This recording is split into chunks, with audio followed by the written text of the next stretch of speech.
नमस्कार दोस्तों, उषा की आवाज चैनल में आप सभी का स्वागत है। हमारी आज की कहानी है खुशनुमा बयार। मानवी, खुशखबरी, कल पापा हमारे पास आ रहे हैं, 3 दिन रहेंगे। ओह पापा, आपने हमें माफ कर दिया, इससे बढ़कर हमारे लिए कुछ भी नहीं। क्यों राकेश, क्या अब मेरी बिरादरी बदल गई है जो 2 वर्ष पहले मुझे ताना देकर सुनाई गई थी, या अब अपने बेटे से कुछ जरूरत आन पड़ी है? ये कैसा रिएक्शन है तुम्हारा मानवी? पिछली बातों को अब तक मन में लिए बैठी हो। अपने बच्चों पर माता पिता अपना अधिकार समझते हैं, जब वह नहीं मिलता तो कुछ तो असामान्य होता ही है। मानवी, पापा को कोई कमी नहीं है, वे आज भी इस स्थिति में हैं जो हमें भी इस जन्म में घर बैठे खिला सकें। मानवी, तुमने मुझे निराश किया है, मुझे तुमसे ऐसी आशा नहीं थी।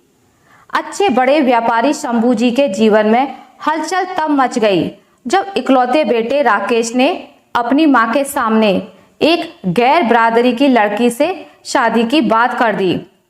स्वाभाविक रूप से शंभू जी बिफर पड़े। उनकी प्रतिक्रिया यह थी, अरे नामुराद, क्या हम मर गए थे या इतने गए बीते थे जो तेरे लायक एक छोरी भी बिरादरी में ना ढूंढ पाते? शहरी हवा में हमारा नाम डुबा रहा है। साफ सुन ले, मैं उस गैर बिरादरी वाली को स्वीकार करने वाला नहीं। शंभू जी ने अपना फैसला सुना दिया था। अब निर्णय राकेश को करना था। राकेश की शहर में जॉब थी, उसकी सहकर्मी ही मानवी थी। दोनों के मन में प्रेम के बीज वहीं पनप गए थे।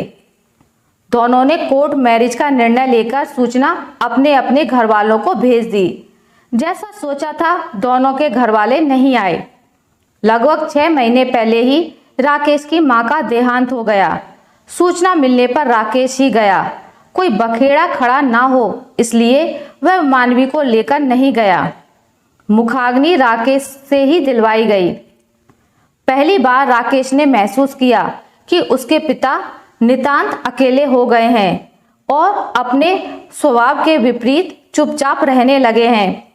राकेश ने वापसी के समय पिता के चरण स्पर्श कर जाने की आज्ञा मांगी तो उन्होंने सर पर हाथ रख बस इतना कहा, मानवी को भी साथ ले आता। राकेश आश्चर्य से अपने पिता का मुंह देखता रह गया। उन्होंने दूसरी ओर चेहरा घुमा लिया था। अकस्मात ही उनका फोन आया कि वे आ रहे हैं तो राकेश पापा पापा कह रो पड़ा। शायद ये उसकी अंदरूनी खुशी के आंसू थे। इसी खुशी में उसने मानवी को पापा के आने की खुशखबरी सुनाई थी, पर मानवी के रिएक्शन ने उसका दिल तोड़ दिया तो वो 2 साल की कड़वाहट को अपने अंदर लिए बैठी थी और उसे पिकट भी कर रही थी। उसका उत्साह ठंडा पड़ गया था। अगले दिन उसके पिता शंभू जी आ गए। गनीमत रही, राकेश के साथ मानवी ने भी उनके चरण स्पर्श कर लिए। पापा ने मानवी के सिर पर हाथ रखकर उसे खूब आशीर्वाद दिया। फिर अपना छोटा सा सूटकेस खोलकर उसमें से एक गले का सोने का हार और सोने के 4 कंगन निकालकर मानवी के हाथ में रखकर बोले, बेटा ये तेरे लिए, राकेश की माँ छोड़कर गई है।